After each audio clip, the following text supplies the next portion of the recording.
الحمدللہ والصلاة والسلام علی رسول اللہ۔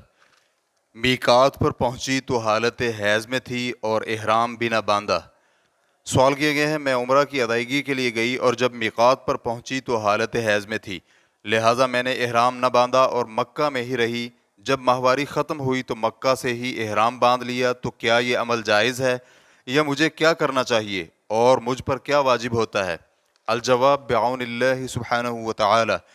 شیخ ابن عثیمین رحمہ اللہ کہتے ہیں، یہ عمل جائز نہیں۔ جو عورت بھی عمرہ کرنا چاہے اس کے لیے بغیر احرام میقات تجاوز کرنا جائز نہیں ہے، اگرچہ وہ حالت حیض میں ہی کیوں نہ ہو۔ وہ حالت حیض میں ہی احرام باندھے گی اور یہ احرام صحیح ہوگا۔ اس کی دلیل یہ ہے، نبی علیہ السلام حجۃ الوداع کرنے کی غرض سے ذوالحلیفہ میں تھے تو ابو بکر رضی اللہ عنہ کی زوجہ اسماء بنت عمیس رضی اللہ عنہا نے ذوالحلیفہ میں ہی بچہ جنم دیا، تو انہوں نے رسول اللہ صلی اللہ علیہ وآلہ وسلم کو پیغام بھیجا کہ انہیں کیا کرنا چاہیے، تو رسول اللہ صلی اللہ علیہ وآلہ وسلم نے فرمایا، غسل کر کے کپڑے کا لنگوٹ باندھ کر احرام باندھ لو۔ اور حیض کا خون بھی نفاس کے خون جیسا ہی ہے، تو ہم حائضہ عورت کو یہ کہیں گے کہ جب تم عمرہ یا حج کے ارادے سے میقات پر پہنچو تو غسل کر کے کپڑے کا لنگوٹ باندھ کر احرام باندھ لو۔ اور حدیث میں موجود لفظ استسفار کا معنی یہ ہے کہ عورت اپنی شرمگاہ پر کپڑا باندھے اور پھر احرام باندھ لے، چاہے وہ حج کا احرام ہو یا عمرے کا۔ لیکن جب وہ عورت احرام باندھ لے اور مکہ پہنچے تو اسے پاک صاف ہونے سے قبل بیت اللہ جا کر طواف نہیں کرنا چاہیے۔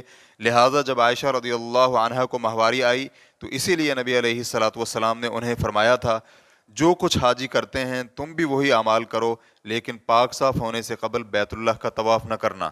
اسے بخاری اور مسلم نے روایت کیا ہے، اور صحیح بخاری میں یہ بھی ہے کہ عائشہ رضی اللہ عنہا بیان کرتی ہیں کہ جب وہ حیض سے پاک صاف ہوئی تو انہوں نے بیت اللہ کا طواف کیا اور صفا مروہ کے مابین سعی کی۔ تو یہ اس بات کی دلیل ہے کہ جب عورت حالت حیض میں حج یا عمرہ کا احرام باندھ لے یا پھر اسے طواف سے قبل حیض شروع ہو جائے تو وہ حیض ختم ہونے اور غسل کرنے تک طواف اور سعی نہیں کرے گی۔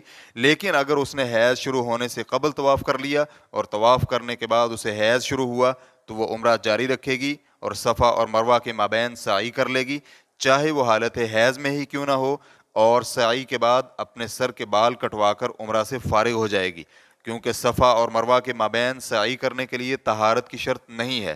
ریفرنس کے لیے دیکھیے رسالۃ 60 مسئلۃ فی الحیض، واللہ تعالی اعلم۔ اسلام QA ریکارڈنگز، مؤسسۃ الشیخ محمد صالح المنجد، المملکۃ العربیۃ السعودیہ، فتویٰ نمبر 21638۔ والسلام علیکم ورحمۃ اللہ وبرکاتہ۔